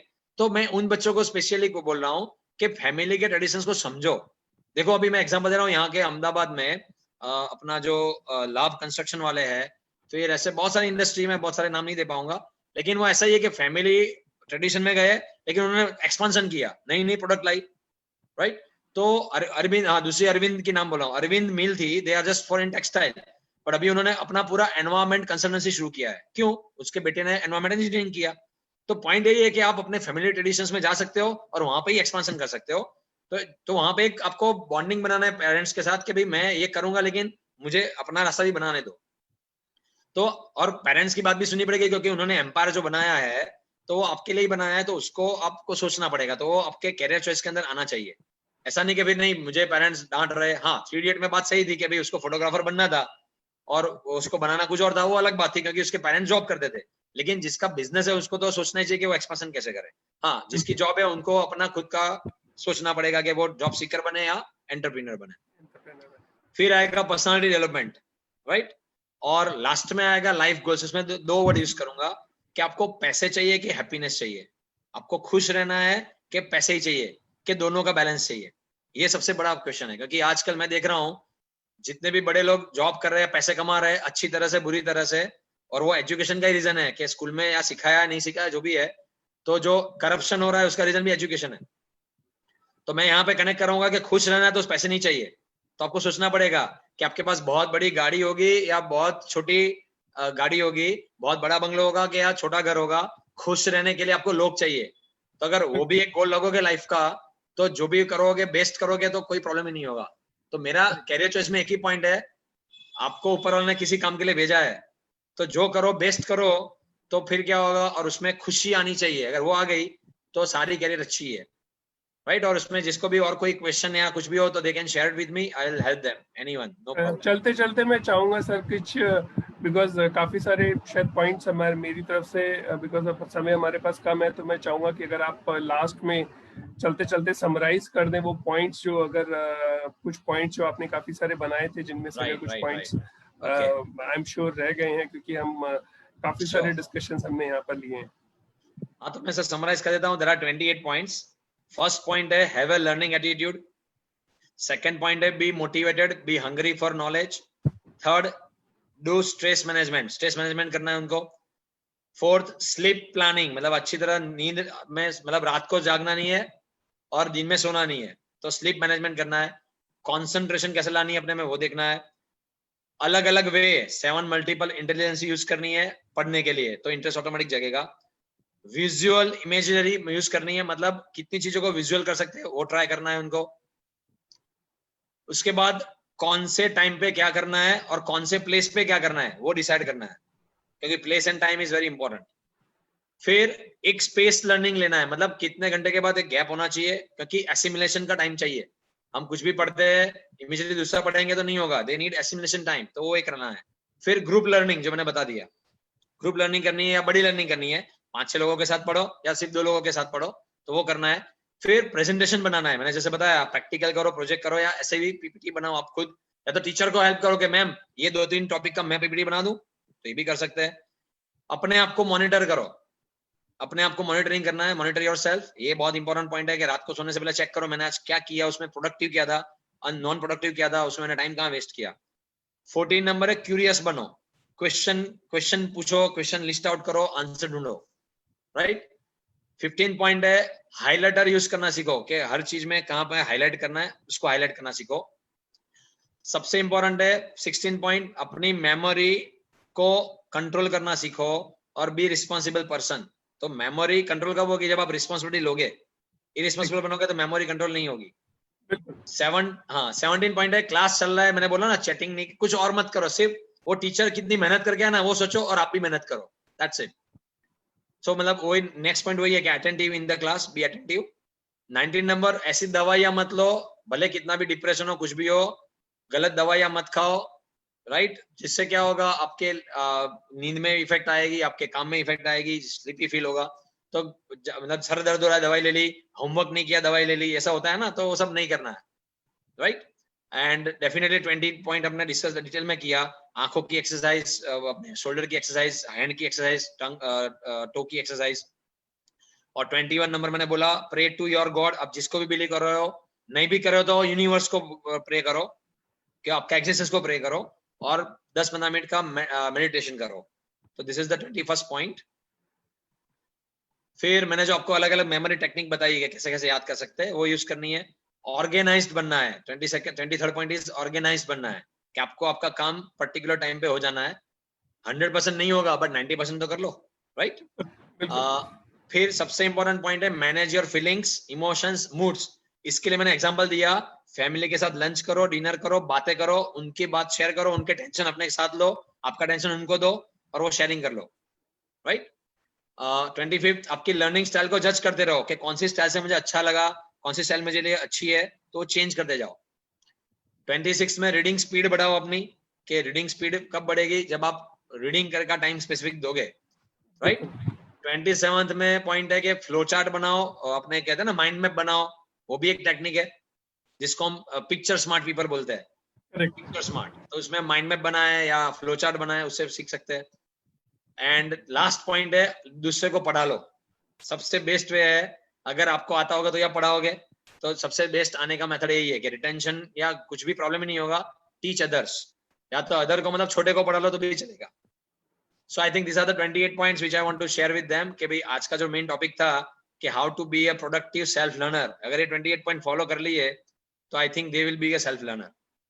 Okay, so thank you so जी मच। बिल्कुल, बहुत बढ़िया सर। मैं खुद चाहूंगा कि मैं इसके लिए, मेरे पास शब्द नहीं बच रहे हैं कि मैं आपको इसके लिए कैसे धन्यवाद करूं कि ये वो वैल्यूबल चीजें हैं जो हमारे बच्चों के लिए बहुत इंपॉर्टेंट हैं, और एज अ पेरेंट भी हमारे लिए बहुत इंपॉर्टेंट है कि हम अपने बच्चों के लिए को भी इन चीजों की तरफ मोटिवेट करें और उन्हें भी इन चीजों के बारे में बताएं। और जैसा हमने डिस्कशन में रखा कि हमें कंसंट्रेशन भी रखना है, फोकस भी रखना है, मेंटल स्ट्रेंथ को तो इम्प्रोवाइज करना ही करना है, अपने फिजिकली भी अपने आप को एक्टिव रखना है, और उसके लिए हमें छोटी छोटी चीज़ों का भी ध्यान रखना है। हम क्रिएटिव हो सकते हैं, ऐसा जरूरी नहीं है कि क्रिएटिव होने के लिए आपको बहुत कुछ चाहिए, लेकिन क्रिएटिव होने के लिए आपको छोटे छोटे एक्ट्स ऐसे करने पड़ेंगे जो आपके अंदर की क्रिएटिविटी को और इम्प्रोवाइज करते हैं, और आपको उसको मैप करना पड़ेगा कि आपने जो क्रिएटिविटी करी है वो कैसे हुई है। तब अगर आप उसको एक प्रॉपर मैपिंग कर पाएंगे, तब शायद आप अगली बार एक नई क्रिएटिविटी के लिए भी अपने आप को मोटिवेट कर पाएंगे। और जाहिर सी बात है कि लास्ट बट नॉट लीस्ट, अगर हमारे को रिटेंशन रखना है, कोई इन्फॉर्मेशन खुद को याद रखनी है, तो उसके लिए हमारे पास छोटे छोटे टिप्स थे जो कि आपने सेशन में बहुत बहुत बहुत अच्छे तरीके से सर यहाँ पर एक्सप्लेन किए हैं। एंड आई एम श्योर हमारे सेशन से बच्चों को बहुत फायदा होने वाला है, और हमारे जितने भी लोग, जो भी व्यूअर्स हमें देख रहे हैं, जो पेरेंट्स हमें देखेंगे सुनेंगे, उन्हें भी इसका बहुत फायदा होगा। तो मैं इस पूरे सेशन के लिए मैं आपका बहुत तहे दिल से धन्यवाद करता हूं। और अगर आप जितने भी व्यूअर्स हमें देख रहे हैं, उनके पास कोई और सवाल हो तो आप प्लीज इस पोस्ट के ऊपर अपने कमेंट्स डालें, जो भी क्वेश्चंस हो आप डालें, और मैं सर का ईमेल आईडी भी वहां पर शेयर करूंगा, सो दैट आप लोगों को अगर कोई भी डायरेक्ट कम्युनिकेशन करना है क्रिएटिविटी को लेकर, अपने एक्टिविटीज को लेकर, तो आप उस वो क्रिएटिविटी और एक्टिविटी के लिए डायरेक्टली सर से भी कनेक्ट कर सकते हैं। और मैं चलते चलते सर वापस से आपका बहुत बहुत धन्यवाद, और मैं चाहूँगा कि बच्चे आज की इस सेशन का भरपूर फायदा उठाते हुए अपने कैरियर को और ज़्यादा स्ट्रेंथन कर पाएँ। तो इन्हीं शब्दों के साथ आपका बहुत बहुत धन्यवाद सर। और मैं बच्चों को चलते चलते फिर से यही बात कहना चाहूँगा, पेंडेमिक की सिचुएशन अभी ख़त्म नहीं हुई है, अभी हम भी पेंडेमिक के मिड में हैं, तो इसलिए कृपया करके अपनी सावधानियों को बिल्कुल भी नहीं छोड़ें। मास्क का इस्तेमाल करें, सैनिटाइजर का इस्तेमाल करें, हाथ हमेशा धोते रहें, और सोशल डिस्टेंसिंग का पब्लिक प्लेसेस में बहुत ध्यान रखें। बहुत ज़रूरी हो तभी आप अपने घरों से निकलें। इन्हीं शब्दों के साथ मैं आप सबका बहुत बहुत धन्यवाद करता हूँ। और डॉक्टर विजेश पारेख, मैं आपका भी बहुत बहुत धन्यवाद हूँ। धन्यवाद नहीं सर, ये मेरी ड्यूटी है, मेरी ड्यूटी है, तो इसमें धन्यवाद नहीं है। हम भारतीय है तो सब भारतवासी के जितने भी हम मदद कर सके, हमारा कोशिश रहेगी ये कि हम सबको, जो भी जिसको भी कोई क्वेश्चन है, जैसे सर ने बताया, प्लीज शेयर कीजिए आप, तो मेरे कैपेसिटी के हिसाब से मैं सपोर्ट कर ही दूंगा। धन्यवाद। बिल्कुल सर, बिल्कुल, बहुत बहुत धन्यवाद सर। नमस्कार, नमस्ते भारत।